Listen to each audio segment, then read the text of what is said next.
दोस्तों lab attendant बनने के लिए काफ़ी सारी स्किल्स की ज़रूरत होती है। पहले हम इनके मेन कामों को जान लेंगे और उसके अकॉर्डिंग जो भी स्किल्स हैं उनके बारे में आपको बताऊंगा और क्या पढ़ाई करनी होगी वो भी मैं आपको बता देता हूँ। सबसे पहले आपको जानना होगा कि आप एक लैब अटेंडेंट है तो जितने भी इक्विपमेंट वहाँ पर रखे हुए हैं उन सब की जिम्मेदारी आपकी होगी। उनको साफ़ सुथरा और अच्छा सही कंडीशन में चालू कंडीशन में रहे, ये जिम्मेदारी आपकी होती है। अब कभी होता है कि कोई एक्सपेरिमेंट होने वाला है तो उसके लिए जो स्पेसिमेन होते हैं, जो इक्विपमेंट होता है, उसे सही तरीके से चालू कंडीशन में रखना है, तैयार रखना है कि एक्सपेरिमेंट में डीले ना हो। एक्यूरेट और रिलायबल डेटा उनमें से निकालते आपको आना चाहिए। ऐसा नहीं है कि भैया आपको सिर्फ और सिर्फ सब कुछ तैयार करके रख देना है, बाकी कोई और काम करेगा। आपके सामने होने वाला है, आप खुद भी एक्सपेरिमेंट बहुत बार करने वाले हैं, तो आपको उसमें से डेटा निकालते आना चाहिए ताकि एक्यूरेसी बनी रहे। एक लैब के अंदर बहुत सारे अलग अलग रूटीन टास्क होते हैं, वीकली होते हैं, मंथली होते हैं, उन सब का आपको ध्यान रखना है। सारे के सारे जो मटेरियल्स हैं वो अवेलेबल है, जो केमिकल्स हैं वो अवेलेबल है या नहीं, इसका ध्यान आपको रखना है। अगर कोई कम हो रहा है तो उसको वापस फिलअप करना ये आपका काम होगा, उनके रिकॉर्ड्स रखना आपका काम होगा। तो ये सारी चीज़ें करने के लिए आपके पास बहुत बड़ा स्किल सेट होना चाहिए। अब ये नहीं कहूँगा कि आप मतलब अभी फ्रेशर हैं, आपको ज़्यादा कुछ नहीं आता है तो आप जाएंगे तो आपको नौकरी नहीं मिलेगी। नौकरी मिल जाएगी, लेकिन आपको बहुत कुछ अपने पढ़ाई से सीख करके आना होगा और बहुत ज़्यादा आपको समय लगेगा और बहुत ही ज़्यादा डिटेल्स पर ध्यान देना होगा कि आप सब कुछ अच्छे तरीके से सीख रहे हैं। थोड़ी ज़्यादा मेहनत करनी होगी क्योंकि केमिकल्स है और एक्सपेरिमेंट है, थोड़ा सा क्वांटिटी इधर उधर हो जाएगा तो एक्सपेरिमेंट का जो नतीजे हैं वो बदल जाते हैं। तो आपको इन सब चीज़ों पे बहुत ध्यान देना होता है और बहुत बारीकी से आपको काम करना होता है।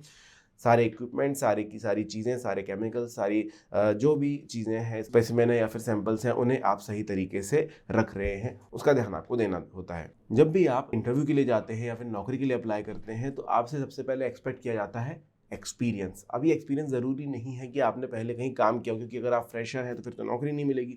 बट एज एन इंटर्न आपने कहीं पर काम किया हो, आपने अपने कॉलेज में सीखा हो लैब का काम, कि लैब में क्या क्या चीज़ें होती हैं, ये सारी चीज़ें आपको आनी चाहिए। और ज़रूरी नहीं है कि आपका रिज्यूमे है वो देख कर ही वो भगा देंगे। वो देखेंगे, आपको बुलाएंगे इंटरव्यू में, आपसे निकलवाया जाएगा कि भाई आपको आता कितना काम है, आता भी है या नहीं है। तो वो सारी चीज़ें आपको ध्यान में रखनी है कि काम क्या होता है, ये आपको पता हो, कैसे किया जाता है वो आपको पता हो, कैसे मेंटेन किया जाता है वर्क को, वर्क एरिया को और सारी चीज़ों को, सारे इक्विपमेंट्स को, ये आपको आना चाहिए। तो ये आपको उन्हें भरोसा दिलाना पड़ेगा अपने इंटरव्यू के समय में। दूसरी चीज़ ये है कि जो भी लेबोरेटरी में ऑटोमेटेड इक्विपमेंट रखे हुए हैं वो सारे के साथ आप फेमिलियर हो। ज़रूरी नहीं है कि सारी मशीनें आपको आती हो, लेकिन दोस्तों अगर आती हैं तो बहुत ज़्यादा अच्छा होगा, क्योंकि आपको कोई बैठकर वहाँ महीने भर की ट्रेनिंग नहीं देने वाला है कि ये चीज़ ऐसे काम करती है, ये चीज़ ऐसे काम करती है। आपको देखना होगा, उनके बारे में सीखना होगा, समझना होगा। अगर आप इस फील्ड में लंबे समय से काम कर रहे हैं या फिर आपने इस फील्ड में पढ़ाई करी है तो ज़्यादातर मशीनों के बारे में आपको अच्छी खासी नॉलेज होती है और अभी कॉलेजेस में भी ये चीज़ें सिखाई जाती है, तो कोई तकलीफ वहाँ पर नहीं होगी। लेकिन फिर भी कोशिश कीजिएगा, अगर आप बहुत समय से इन सब चीज़ों को नहीं देखा या फिर इन सब चीज़ों के बारे में नहीं पढ़ाई करी, तो इंटरव्यू से पहले वो सारी चीज़ें करके जाएँ, मशीनों के बारे में अच्छी जानकारी निकाल के जाएँ। वरना आपके सामने ये होगा कि आपके सामने रख दी जाएगी एक मशीन और फिर आप उसे पहचान नहीं पाएंगे, या फिर उसमें कोई एक्सपेरिमेंट कैसे किया जाता है वो आपको पता नहीं होगा। किसी पर्टिकुलर चीज़ को, किसी पर्टिकुलर, जैसे मान के चलिए बहुत सारे अलग अलग चीज़ें होती हैं, जैसे स्टीरर हो गया, हॉट प्लेट हो गई, इंक्यूबेटर हो गया, माइक्रोस्कोप्स हो गए, टेस्ट किट्स हो गए, पीएच मीटर्स हो गई। तो ये सारी चीज़ें आपको पता होनी चाहिए कि क्या होती है, किन चीज़ों से क्या होता है, कौन कैसी दिखती है। अब आपके सामने अगर कोई अलग चीज़ रख दी और आपने कुछ अलग नाम ले लिया तो यहाँ पर सीधा सीधा आपका जो बचपना नज़र आएगा। आपको, उनको पता चल जाएगा कि आपको ज़्यादा कुछ नॉलेज है नहीं इस बारे में, तो वो अपनी पूरी लैब आपके हाथ में नहीं सौंप सकते हैं।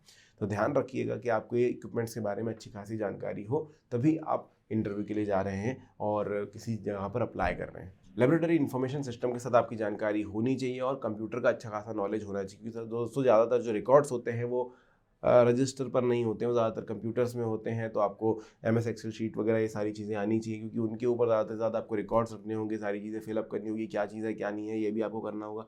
कंप्यूटर लिटरेसी दोस्तों बहुत ज़्यादा ज़रूरी हो जाती है यहाँ पर, क्योंकि बेसिक ही नहीं, बहुत ज़्यादा हद तक जो है चीज़ें कंप्यूटर पर होती हैं। लेबोरेटरी में आप काम कर रहे हैं तो बहुत सारे अलग अलग कामों कंप्यूटर से रिलेटेड आने वाले हैं। अगर आप बिल्कुल ही नए हैं कंप्यूटर के ज़माने में और आप टाइप करने में भी तो थोड़ा सा हिचकिचाते हैं, या फिर आप कंप्यूटर को उतना अच्छे से नहीं समझ पाते, तो आपके लिए काफ़ी बड़ी मुश्किल यहाँ पर पैदा हो सकती है। इवन आप सिंपल सी बात समझेंगे कि जो भी इक्विपमेंट्स हैं उनका रिकॉर्ड्स भी आपको कंप्यूटर पर रखना है, जिसके लिए अगर आपको तकलीफ होगी तो शायद आप अपने कैंडिडेचर को यहाँ पर जो है खुद ही नकार दे रहे हैं। तो ध्यान रखिएगा, जब भी आप इस तरीके की नौकरी के लिए जा रहे हैं, लैब अटेंडेंट की नौकरी के लिए जा रहे हैं, तो कंप्यूटर का नॉलेज आपको आना ही आना चाहिए। बहुत कम नहीं बल्कि अच्छे लेवल पर आना चाहिए। कम से कम आपको माइक्रोसॉफ्ट की सॉफ्टवेयर्स हैं वो चलाते आने चाहिए, आपको कंप्यूटर का अच्छा खासा नॉलेज हो, कैसे यूज़ किया जाता है, सारी चीज़ें आपको आनी चाहिए। अटेंशन टू डिटेल आपके अंदर होनी चाहिए। आप छोटी छोटी चीज़ों पर आपका अटेंशन जाए, आप उनको अच्छे से समझ पाएँ, ये आपके अंदर होनी चाहिए, तभी एक्यूरेसी आती है। अब आप खुद समझिए, अगर कोई एक्सपेरिमेंट हो रहा है और उसमें आप थोड़ी सी गलती कर देते हैं तो उसका नतीजा अलग निकलेगा,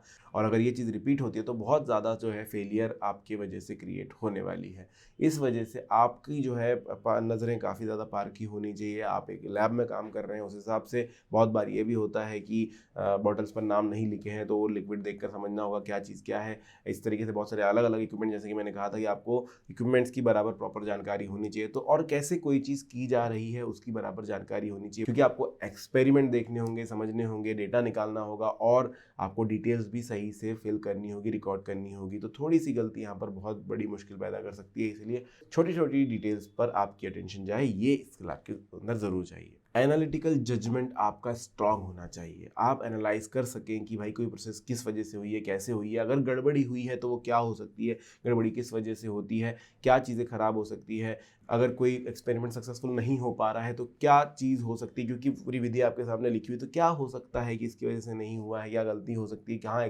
कि क्या मशीन किस तरीके से कुछ एरर दे रही है, वो आपको पता होना चाहिए, क्योंकि आप उसकी देख रेख कर रहे हैं।